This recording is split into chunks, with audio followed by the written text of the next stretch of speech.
शेष कालांशरे आमे पृथ्वीर दुईटी मुख्य मंडल यथा अश्ममंडल और बायुमंडल विषय अध्ययन करथिले।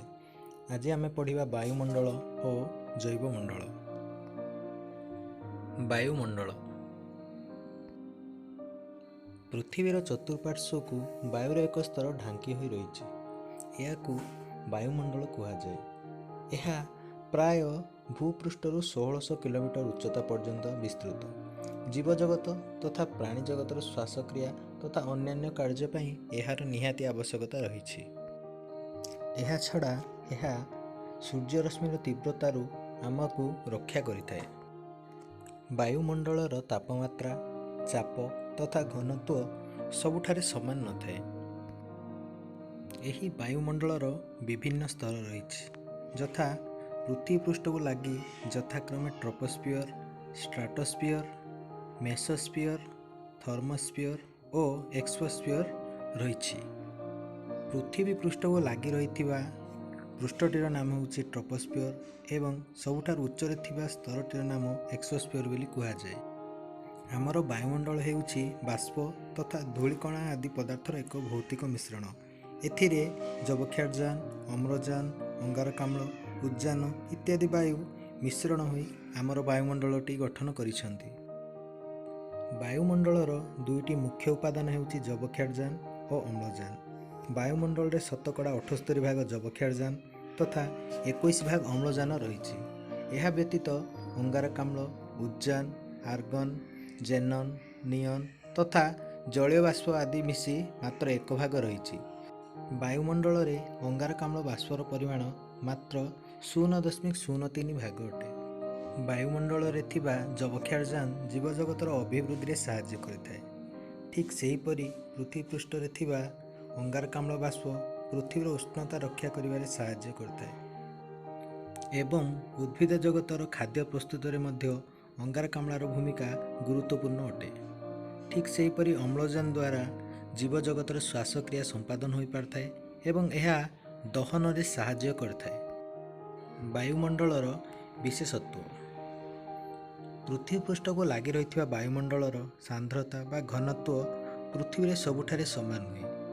आमे भूपृष्ठरू जेते उच्चता को जीवा वायुर घनत्व क्रमशः कमी कमी जाए। ठीक सेहीपरि समुद्र पतन रे एहार घनत्व सबुठारू अधिक तथा पर्वत शिखर भली उच्च स्थान मानकरे यार घनत्व कम रही है।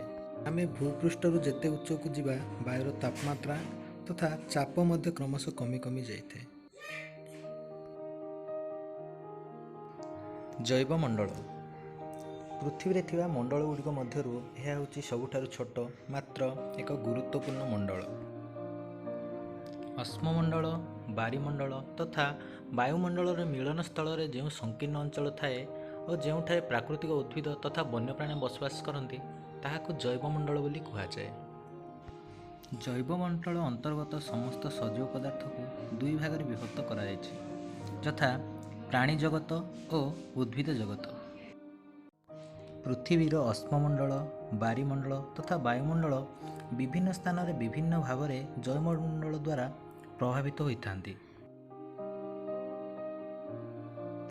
प्राणी जगत निजर बसवास, खाद्यपेय तथा गमनागमन तथा अन्यान्य आवश्यकता पई एही मंडल गुड़िक उपरे प्रत्यक्ष किंबा परोक्ष भाव निर्भर करिथाए। मनुष्य मध्य निजर समस्त कार्य पई एही मंडल गुड़िक उपर निर्भर करथाए। किंतु सांप्रतिक परिस्थिति रे मनुष्य एही मंडल गुड़िकर दुर्व्यवहार करि आउछि, जहा फल रे एही मंडल गुड़िकर धीरे धीरे क्षति घटुछि। एबे से विषय किछि आलोचना करिबा। अत्यधिक वृष्टिपात जोगु भूपृष्ठस्थ अश्ममंडल उपरिभाग मृत्तिका क्षय होइथाए।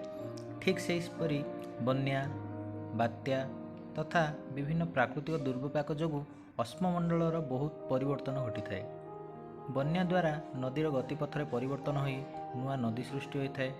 भूमिकंप तथा आग्नेयगिरी उद्गीरण फल नुआ नुआ भूमिरूप मध्य सृष्टि होइथाए। अधिक परिमाण रे कलकारखाना तथा गाड़ी मोटर व्यवहार करने द्वारा सेथिरु निर्गत पाउंस तथा धुआं वायुमंडल को दूषित करथाए। यह द्वारा वायुमंडल रे अंगारकाम्लर परिमाण वृद्धि घटिथाए, जहाँकि पृथ्वीर तापमात्रा को अधिक परिमाण रे वृद्धि घटाइथाए। यह भूगोलकीय उष्णता वृद्धि बोली कहुए। ପୃଥିବୀର ତାପମାତ୍ରା ବୃଦ୍ଧି ପାଇବା ସଙ୍ଗେ ସଙ୍ଗେ ଏହାଦ୍ୱାରା ଜମି ରହିଥିବା ବରଫ ତରଳି ସମୁଦ୍ର ପତନକୁ ବୃଦ୍ଧି ଘଟାଇଥାଏ, ଯାହାକି ବନ୍ୟାର ଆଶଙ୍କା ସୃଷ୍ଟି କରିଥାଏ। ଏହାଦ୍ୱାରା ପୃଥିବୀ ପୃଷ୍ଠରେ ଥିବା ମଣ୍ଡଳ ଗୁଡ଼ିକ ମଧ୍ୟରେ ଭାରସାମ୍ୟ ରକ୍ଷା ହୋଇପାରୁନାହିଁ। ତେଣୁ ବର୍ତ୍ତମାନ ପରିସ୍ଥିତିରେ ମନୁଷ୍ୟର କର୍ତ୍ତବ୍ୟ ହେଉଛି ସେ ଏହି ମଣ୍ଡଳ ଗୁଡ଼ିକର ଉପଯୁକ୍ତ ସୁରକ୍ଷା କରିବ। ବିଷୟ ସମ୍ବନ୍ଧୀୟ କିଛି ଗୁରୁତ୍ୱପୂର୍ଣ୍ଣ ତଥ୍ୟ।